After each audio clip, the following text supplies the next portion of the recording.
This week, while Robin takes off for a few days, Steve spreads out all the electronics that will soon be making their way to the top of the mast. And just a quick thanks to all of you supporting us through Patreon. Thank you for letting us provide these videos free for all every Friday. Check out the link in the description if you'd like to help out too.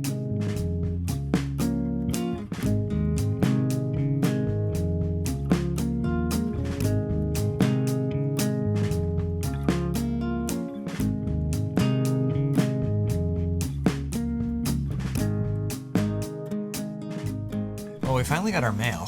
It's been a little while. I think my mom had like two shopping bags full of mail. Yeah. Yeah, Robin's folks is the closest to us, so all of our stuff's been getting forwarded there. But we got a few exciting things. So one is I got a package from WoodenBoat magazine, and we finally got in for the launchings. There we go. So if you go pick up this month's WoodenBoat, it'll be issue 297. You'll find the launchings of Arabella. And also Jack, who built his skiff, just so happened to be in the picture, kind of photobombing it, which is awesome. So apparently a lot of people are launching boats. It's taken them a while. They're a little backlogged. Yeah, it was. It was a while. I ordered this one because we, on our way up to Newfoundland, will likely spend quite a bit of time bumping across Nova Scotia. There is a lot of rock climbing. Sort of find adventure along the way. So we've been flipping through this and trying to make a list of the areas we want to climb and climbs we want to tick. And then this one I have to thank Madison. This is the Newfoundland Climbing Guide. I couldn't find somewhere that would ship it directly to the States. So I had my friend Madison in Canada order it and then ship it down to me. So thank you, Madison. And it's got some great info on the south coast, which is where we're hoping to climb. And some of these are pretty descriptive, but some of the bigger, wilder routes, route description not available. Route description not available. And all we have is a dotted line up a giant cliff face. So I'm pretty excited. Yeah, this is your kind of adventure. This is my kind of adventure. Yeah. So there's like this epic traverse because the cliffs go right into the water. And that's good to know. I didn't know that was a thing. And it says you need about 500 meters of line to fix that traverse so you can kind of quickly and easily get on and off the wall. So that's a lot more static line than I was initially thinking we were going to need to bring. So that was really good info. And then as you get over to the main face, the routes get bigger and the descriptions get less. Mm-hmm. So for instance, the central pillar of aestheticism. So its difficulty is 510, free climbing. A2, which means aid climbing, 2, which is moderate grade. And then grade 4. So it's grade 1 through 6. So it's pretty committing. That's kind of what the grade tells you, is how long you expect to take on the wall. 10 pitches long. Pitch 2 through 10, unknown. So that is 9, so that's this line all the way up the cliff through these roofs over here. And you have info to about, my guess is about here. Yeah, it just literally says unknown. And after that, you're on your own. Yep. So we've been pawing through that, trying to figure some things out. It's been helpful already. We've been learning a lot. And major thank you to the folks in Nova Scotia and Newfoundland who have reached out. I have been told again and again the hospitality from folks up there is incredible. And we haven't even left. We haven't even set our departure date. Things are still up in the air with my mom. And we are getting messages from folks up there with support and advice and places to stay. And the hospitality is already incredible. Really, really can't wait to get up there. Yeah, thank you so much. And then speaking of thank yous, this is our guest log, which I hope some of you have had a chance to sign. I'm sure some of you have. Our first entry in this was 2017, when we first really started getting visitors to the boathouse. So a gentleman named Tim reached out and asked for the dimensions for the guest log. And this came in the mail.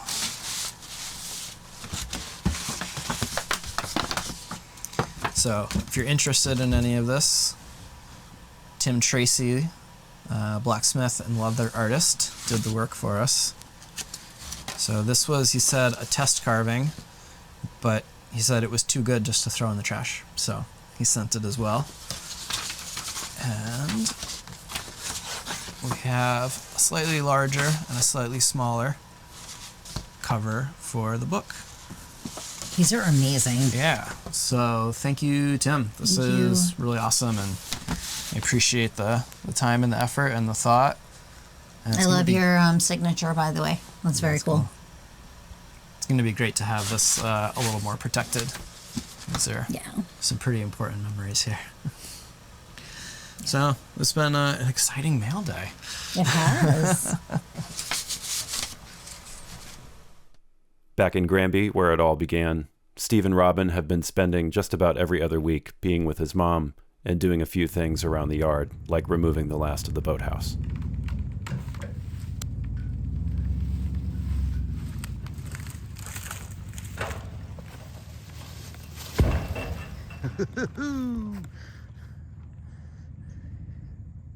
We're spending more and more time here supporting Mom. So we can have some stuff shipped here. We've got a new solenoid for the propane because I hooked the one up that we had and it didn't work, and I bought it over 30 days ago, so I can't return it. So new solenoid for the propane. Brian and Randy each sent a book, so one of these days when I have some spare time, I've got some reading to do. These lines are for the reefing on the main. There's 3 reefs, and I've got some of this line in white on the boat. So we've got red for the first reef, white for the second, and blue for the third. And if you're an American, red, white, and blue is pretty easy to remember. So when folks come on the boat, it should be pretty easy for them to remember which of the reefs, and with different colors, they won't get confused as easily. So this will mount on the mizzen mast, and the radar dome will go on here, and this is made to fit the Garmin radar dome. So those will go together quite nicely. And then I've got this smaller, more generic one that's going to go above the radar dome, and that'll hold the satellite weather and the satellite compass to give us a spot to put those.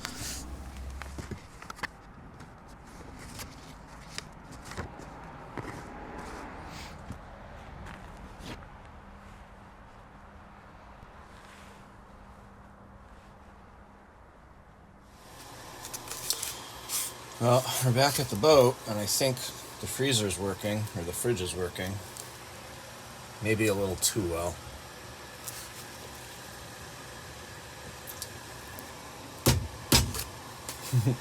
So I left the milk in this hole here. So I'm guessing everything over here is frozen. Which is why we kind of try to store this strategically. So butter and stuff is in the bin here. And then we try to put things that we don't want to freeze. You know, whipped cream, feta, eggs. Because down here by the freezer is the real cold spot. And then as you come up this way, it gets warmer and warmer and warmer. And the more full the fridge is, the easier. We've been gone for a week and got to go provision, so it's pretty empty. Back on the boat after a week at Mom's house helping her out, and I've got a little bit before we need to go back, but Mother Nature is not cooperating. So we've got a whole lot of just steady winds, 20 miles an hour, 30, 40 mile an hour gusts just every single day for the next few days.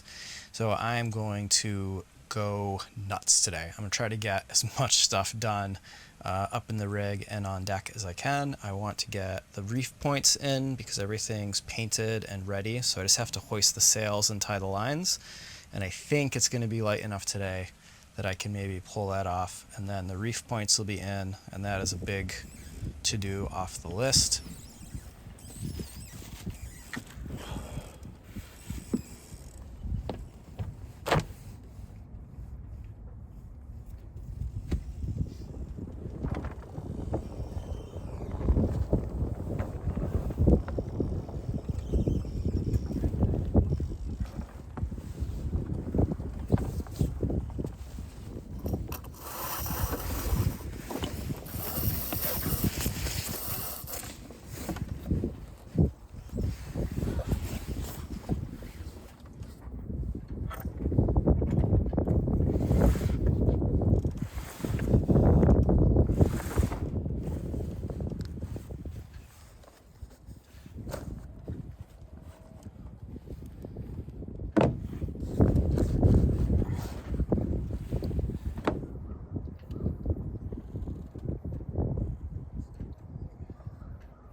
Robin's on her way to Florida right now with her daughter Lucy to go surprise her dad for his birthday. Her parents are snowbirds and they spend a good chunk of the winter down in Florida.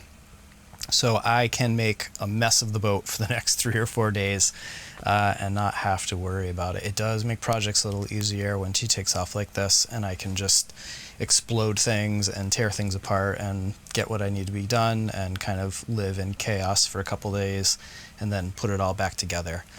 Because it does take a lot of rearranging to get down into the lockers and open up all of this gear and lay it all out and get everything assembled. So I'm gonna make the most of it while I've got an empty boat and a little bit of a weather window. Will this wind please stop? Please, wind. Just give me a couple days. Couple days of no wind in 50 while I'm on the boat. Please. Please, please, please. On top of the main mast, we've got our tricolor light. I put a little piece of tape on it with what part of the base is supposed to face forward. So we've got our green side light, our white stern light, and our red side light. And then around the top here is the all-around anchor light. So this has got to go up at the very tippy top of the main mast. But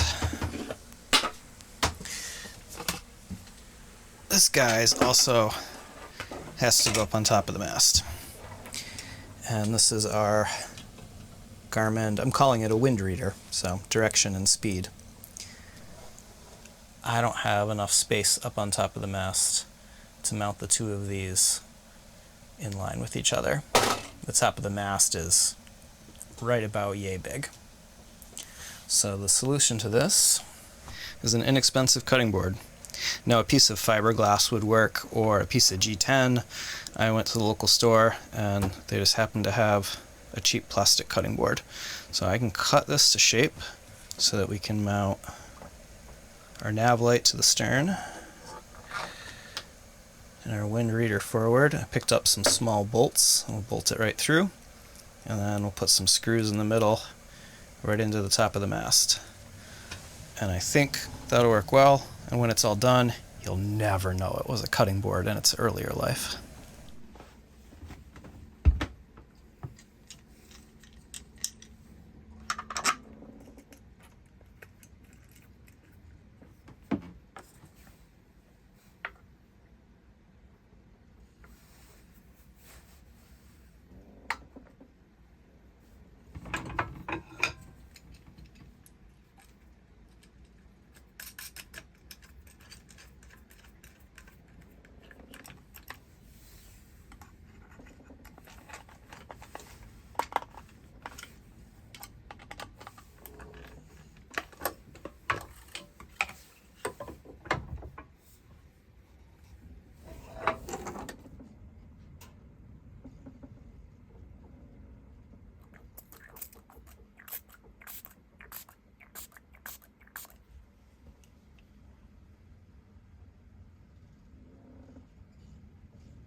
Alright, nav light and wind reader.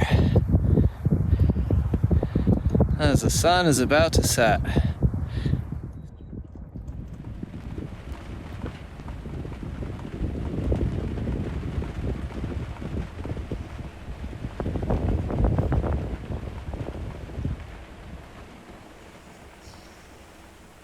Yeah, he's bored.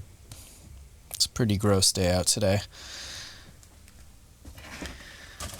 So this is all the stuff I'm finishing installing. So we have the AIS, This is for the satellite weather. So pretty much every horizontal space in the boat right now is being utilized. It's kind of a rainy, crummy day outside, so I've been working on getting everything assembled and figured out so that when we do get a break in the weather, I can scamper up the mizzen mast and get all this stuff installed. So this is one of the scan strap brackets that we picked up when we were just in Granby. So it's made to rivet onto a metal mast, but we can certainly screw it onto our wooden one. And this is made specifically to fit with our 18-inch radar dome. So it just drops right on there. And then this is the rig for the satellite compass and the satellite weather. And I took another little plastic cutting board and bolted it to it. I was originally going to kind of center the bracket, but things didn't fit, so that's what all these Sharpie marks are about. But these are going to face up, so you'll never see them when this is up on the mast, and the Sharpie won't last long in the UV anyways, so not a big deal. And these are all our cables. So this one is for the radar, and that looks like that's going to transmit all our data. This one's also for the radar. It's got a fuse, so that's our power. And then this one is for the compass and for the weather. And these are just the NMEA 2200 cables from Garmin. So all of these kind of just plug into a backbone and talk nicely to each other, which is going to make that side of things pretty easy. All of these are put together with cables. So we've got our power and our data, and they just screw in. They should make a watertight seal, but we are going to put this dielectric silicone compound grease in there, and that will make sure that that stays nice and clean and keeps the water out. So this stuff stays ooey and gooey and will seal out the moisture and help keep these components from corroding. This isn't technically needed in this with these. These should be waterproof, but this is kind of a belt and suspenders situation. Throw it in there. It definitely can't hurt, and it definitely could help. And then we got all of our other goodies. So we got to go through the house side to run these wires into the boat. So we've got our cable seal gland here, and we've got a round version we can work with. And right now we don't have a way to charge things when we're in the cockpit, so it's either going to be on the companionway or cables running in and out. So I want to throw a couple charging ports in the house side on the bridge deck so that we can plug things in when we're in the cockpit. So these and these all have to kind of exist in the same place. So I want to have them all out while we figure this out. I think the fish tape is long enough on the mizzen, but we will find out. I've got to put this anti-seize on all the stainless hardware when I put it together. So I've got some rubber gloves and my wiring supply box, which has more than we need at the moment, but as we finish things up, it will get whittled down. So we've got our split wrap, a bunch of fuses, crimp and heat shrink connectors, heat shrink tubing, inline fuse holders, all sorts of stuff to manage the cables and make all of the connections. And I would be lost in this process if it weren't for this diagram. So I owe major thanks to Rowan, who helped me pick out all of this different nav gear, as well as drew up and sourced all of this. So Rowan did the ordering for me during the build of how many cables we need. I pulled all the measurements, and it was humongously helpful. So this is this is kind of my roadmap, and all of these different drop cables and connections are all in these bins. And now I'm just going through and following the diagrams. And when this is done, everything should talk together really nicely. Got the ever infamous label maker. Workbench needs to be cleaned up. But this has been the rainy day project, is getting as much of this figured out, set up as I possibly can. Poor Akiva is bored. He's only had 2 walks today, and it's lunchtime. I think it might become like a 4 or 5 walk day. He's antsy. Robin needs to come back and take him for a run. Huh.